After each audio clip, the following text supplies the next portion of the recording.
hey, it is now time for this part of the show where I'm trying to find my buttons, and I'm going to get this part going. Nope, this one right here.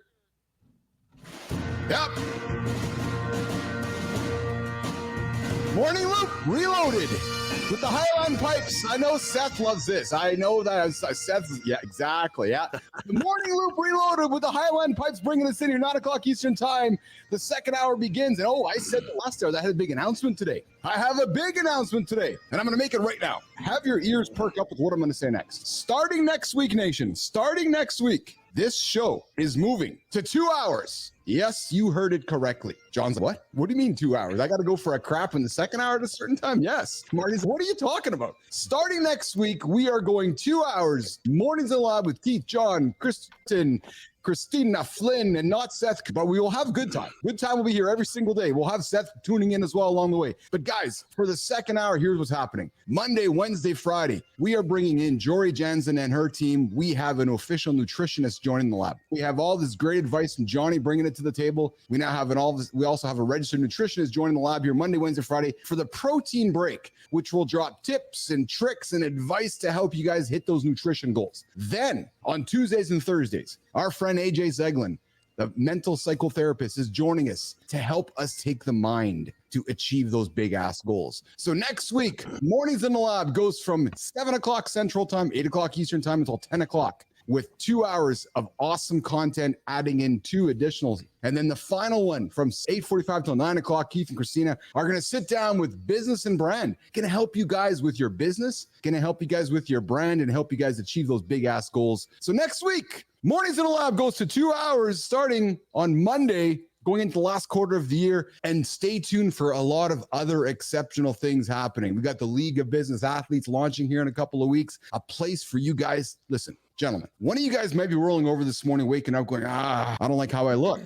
You look in the mirror, you're not liking how you're feeling. You're looking at your career, you're not liking what your career is looking like. You're looking at your wife, and your wife's, I'm really not interested in you anymore, huh, mister? I don't know. So listen, you might want to come hang out with us here in the lab to help you become a business athlete, because that's what we do here in the lab. We build business athletes. So coming up, stay tuned to our content. More coming along the way, but next week, 2 hours. 2 hours here in the lab here. But hey, we got coming up in 5 minutes. We're going to do In the Gym with Jon and Marty. We're going to continue the conversation yesterday where Jon spent some time in North Korea, and talked about how he stayed fit along the way. But guys, I want to quickly dive into a quick topic for all of us here around top 4 complaints wives have about their husbands in therapy, according to experts. I got 4 of them. And Seth, I want to keep you around because I know you've talked about how awesomely exceptional. Oh, there we go, Tina. Your wife has been, Seth, at keeping your journey on track. Number 1, our marriage is stale and dull. John Anderson, looking at you first, pal, because I know you are a big proponent of keeping the energy high with Terry. Number 1 complaint is our marriage is stale and dull from wives talking to their husbands. John Anderson, give our boys a tip to get them through the day today, Johnny. Let me on this one. First off, what you got to do is you've got to look at your relationship, the excitement intentionally. You've got to think, what can I do to keep this shit spicy, excuse my language, as a motherfucker? Terry, my wife, has told me point blank that I have given her more firsts than the rest of her life put together. And if you think about that, when you're a child, you go through a lot of firsts, because I look at, okay, hey, how can we do this and do this in a way that is going to be exciting? It's going to be fun. It's going to be entertaining. It's going to be enchanting. It's going to be romantic. And you have to be intentional about this shit.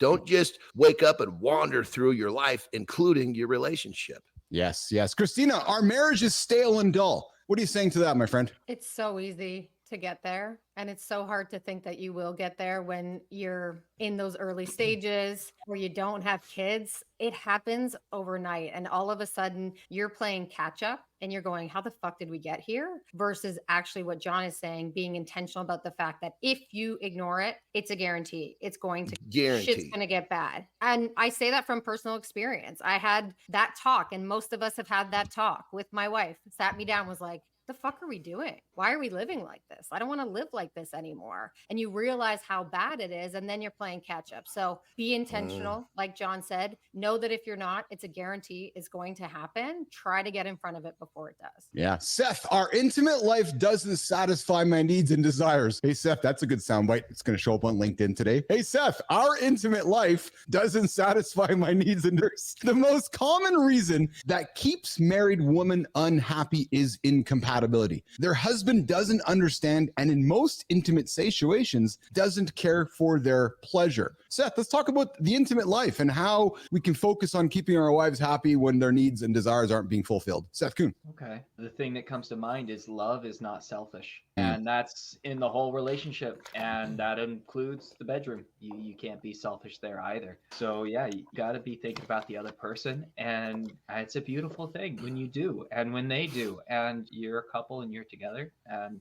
you're not selfish. Yes. It's wonderful. Yes. Who wants to take this one? I feel ignored by my husband. Oh man, goodness. As if you haven't watched the show and you're just hearing it now, I have what I call Terry time in my schedule. That's when, okay, I shift gears. My focus is to her. And a lot of times I'm just going to say, hey, do you make your pick. I'm going to put some activities in front of you. You want to walk back to the lake and relax and read? Do you want to get on the dirt bikes and go to the track? Or do you want to go to the bedroom and get down? Take your pick, give her some choices, let her make the choice. And maybe she might say, you know what, I want to do that. Perfect. But the fact that it's Terry time and I've got a couple of options ready and waiting for her, just that alone will make such a big difference. Yeah. Seth. Oh man, I don't know if I have anything for this. I'm trying to think. Clearly you're not, she's not feeling ignored by you, which perhaps is a positive thing in your life.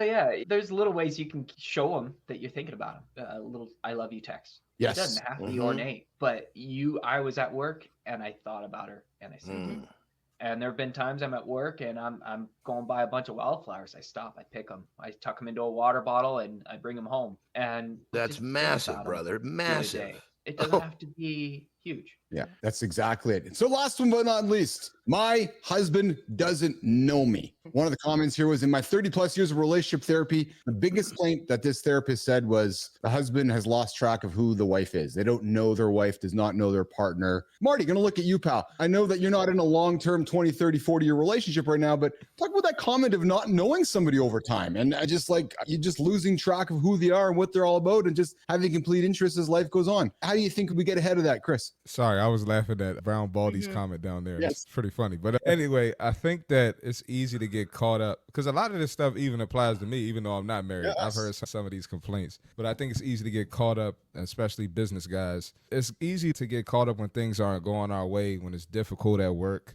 And we just forget, we just feel like our partner's always going to be there. Or they're not going anywhere. Yes. And so it's easy to ignore them and not cater to their needs, not cater to their wants. So I think it's a big issue. I know I've had my issues with it, and that's why I can understand it and relate to this. So definitely, I think it's just life just taking us away from our partner. And we got to realize what's important. I think it was you that brought up the example of the guy on his deathbed, and the social fitness was most important. So that your partner is part of your social fitness. So absolutely.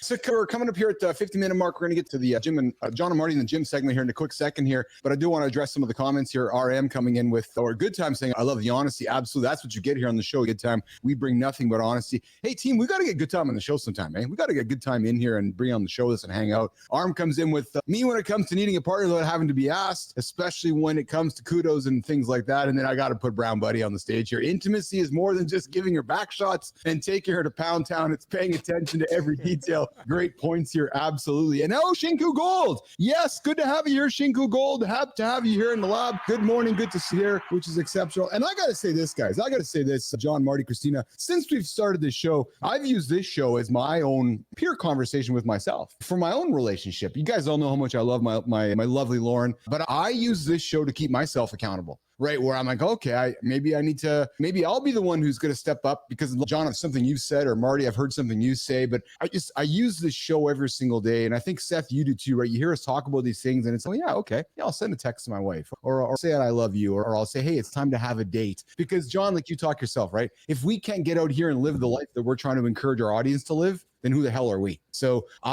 Johnny, I get a lot listening to you, pal. Marty, you too, buddy. And Christina, talking to you and getting to know you, it's helped me live a better relationship with my wife. And I love leaning into it and making it a priority every single day so that I don't get into a situation where my wife says, oh, I got a complaint. Let's go to therapy.